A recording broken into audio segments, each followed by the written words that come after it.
मैंने ग्रेजुएशन में दाखिला लेने के बाद क्लासेस अटेंड करने का फ़ैसला लिया, क्योंकि मैं उस दर से निकलकर आगे बढ़ना चाहता था, अपनी लाइफ में कुछ करना चाहता था। मुझे आज भी याद है वो कॉलेज का पहला दिन, जब मैं क्लास में था। सब लड़के लड़कियों से अपनी जान पहचान बढ़ा रहे थे और मैं गुमसुम सा कहीं खोया हुआ था। हर रोज़ मैं कॉलेज जाता था, हर रोज़ से मेरा मतलब कॉलेज खुला रहता था और मैं जाकर एक कोने की सीट पर बैठ जाता, बस कहीं खो जाता। पर मुझे कुछ दोस्तों ने बताया कि कोई तुम पर नज़र रख रहा है। मैंने उन्हें इग्नोर कर दिया, क्योंकि वो अक्सर मेरी बातें कहते रहते थे। ऐसे ही दिन बीतते चले गए। मुझे नहीं पता था कि कोई मेरे ऊपर नज़र रख रहा है, क्योंकि मैं तो अपनी धुन में ही खोया सा रहता था। पर मुझे नहीं पता था, शायद वो इस बार सच बोल रहे हैं। पर मुझे अजीब लगा जब मैंने सच में यह महसूस किया कि हाँ, कोई तो है जो मुझ पर नज़र रख रहा है। पर फिर भी मैंने इग्नोर किया, क्योंकि मैं नहीं चाहता था कि मेरा दिल फिर से टूटे। लेकिन एक दिन वो अचानक मेरे पास आई और मेरे बगल वाली चेयर पर बैठ गई और बोली, हाय आई एम निधि। मैंने थोड़ी देर सोचा और फिर हिचकिचाते हुए बोला, हाय आई एम रोहन। और फिर मैंने उसे इग्नोर कर दिया। वो चली गई। उसके बाद मुझे एहसास हुआ कि मुझे उसके साथ ऐसा नहीं करना चाहिए था, और मैंने ये सोचा कि कल कॉलेज जाकर मैं उससे माफ़ी मांगूंगा। और मैं अगले दिन कॉलेज चला गया।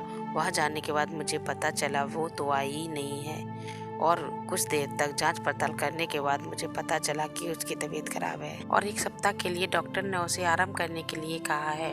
और जैसे ही यह बात मुझे पता चली, मुझे लगने लगा 1 सप्ताह, और मैं रोज़ सोचता कि कब वो कॉलेज आएगी। आखिरकार वो शनिवार को कॉलेज आई।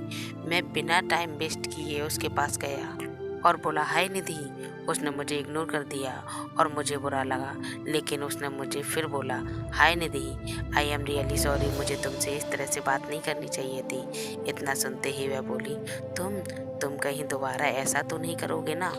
मैंने मुस्कुराते हुए कहा, नहीं बाबा, कभी नहीं। उसने कहा, फ्रेंड्स? मैंने भी कहा, ओके फ्रेंड्स। हमारी बातें होने लगी।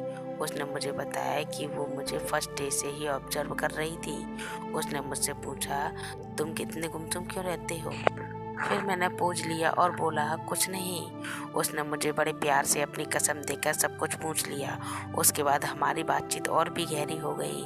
हमने एक दूसरे के मोबाइल नंबर एक्सचेंज किए। फिर हमारी बातें घंटों होने लगी। इसी बीच हमारी ग्रेजुएशन पूरी हो गई और मेरी जॉब लग गई, और हम एक दूसरे के साथ तो और ज़्यादा टाइम स्पेंड करने लगे। एक दिन अचानक मुझे उसका फ़ोन आता है और वो घबराते हुए कहती है, रोहन रोहन। मैंने कहा, निधि निधि क्या हुआ? फिर उसने जो बताया उससे मेरे पैरों तले ज़मीन खिसक गई। उसने कहा, मेरे पापा ने मेरी शादी तय कर दी है। मैंने कहा, क्या? तुमने कुछ नहीं कहा? तो उसने बताया कि उसको भी अभी पता चला है। मैंने उसे समझाते हुए कहा, रुको, मैं कल अपनी फैमिली को लेकर तुम्हारे यहाँ आता हूँ और हम शादी की बातें करेंगे। अगले दिन मैं अपनी फैमिली को लेकर उसके यहाँ पहुँचा।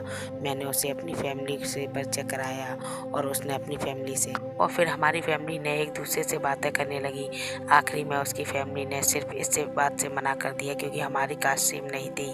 मैंने, मेरी फैमिली ने और खुद निधि ने भी अपने पापा को समझाया, लेकिन वह नहीं माने।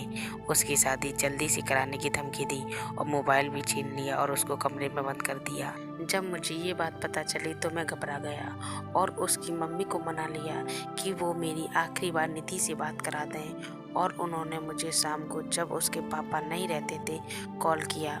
बोली, रोहन, ये लास्ट टाइम है, इसके बाद में तुम दोनों के बीच कुछ नहीं रहना चाहिए।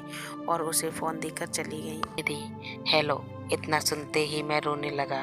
मुझे चुप कराते कराते वह भी रोने लगी। कुछ देर बाद हमने एक दूसरे को चुप कराया। रोहन, एक बात बोलूं? निधि, बिल्कुल। रोहन, कितना अच्छा होता ना अगर दुनिया में कास्ट नाम की कोई चीज़ नहीं होती, तो लाइफ कितनी अच्छी होती।